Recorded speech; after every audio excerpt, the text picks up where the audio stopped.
বছর হাফিজ যখন ছেলেকে নিয়ে বের হয়েছে,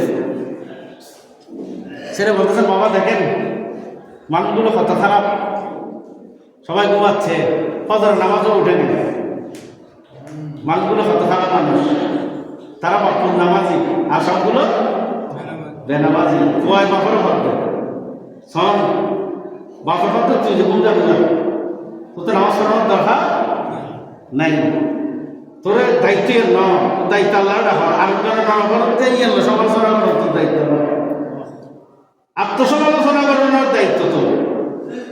তুই এখন যে করেছিস তোর এবাদত শেষ, আরেকজনের সমালোচনা করছো, এটা তোমার এবাদত শেষ, তোমার দায়িত্ব তুমি আদায় করা। হযরত মারুফ ফারকি রহমাতুল্লাহ আলাইহি, যুগশ্রেষ্ঠ আল্লাহর ওলি মারুফ ফারকি রহমাতুল্লাহ আলাইহি, উনি বলতেছেন নিজের জন্য দোয়া যারা করে ওরা আবদাল নয়। আবদাল হচ্ছে তারা যারা মানুষের জন্য দোয়া করে। সুবহানাল্লাহ বলবেন না?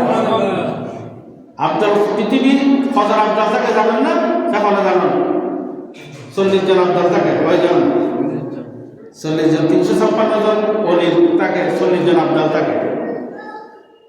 এই আবদালরা দোয়া করে যে আল্লাহুম্মা ইরহাম উম্মতে মুহাম্মাদি সাল্লাল্লাহু আলাইহি ওয়াসাল্লাম, আল্লাহুম্মা ইরহাম উম্মতে মুহাম্মাদি সাল্লাল্লাহু আলাইহি ওয়াসাল্লাম, আল্লাহুম্মা ইসলিহ উম্মতে মুহাম্মাদিন সাল্লাল্লাহু আলাইহি ওয়াসাল্লাম, আল্লাহুম্মা ফাররিজ আন উম্মতে মুহাম্মাদিন সাল্লাল্লাহু আলাইহি ওয়াসাল্লাম।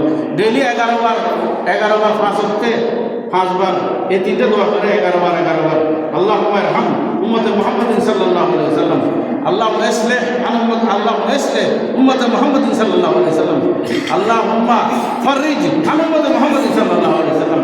আল্লাহ উম্মতে মুহাম্মাদিকে দয়া করো, আমাকে দয়া করো বলে নাই, আল্লাহ উম্মতে মুহাম্মাদিকে ইসলাহ করো, আল্লাহ উম্মতে মুহাম্মাদির সমস্যা সমাধান করে দাও। আবদালরা দোয়া করে নিজের জন্য না আরেকজনের জন্য। এইটা হচ্ছে আবদাল, ওলি আল্লাহ আবদাল যারা ওদের কাছে। হযরত মারুফ ফারকি বলতেছেন যারা এগুলো করে, সাধারণ মানুষ যদি ফজর নামাজ পড়ে, মানুষ সুন্নাত আদায় করে, এরকম দোয়া রেগুলার করে, আল্লাহ তাকে ওই 40 জন আবদালের ভিতরে তাকে ঢুকাই ফেলবে। সকলে বলে সুবহান।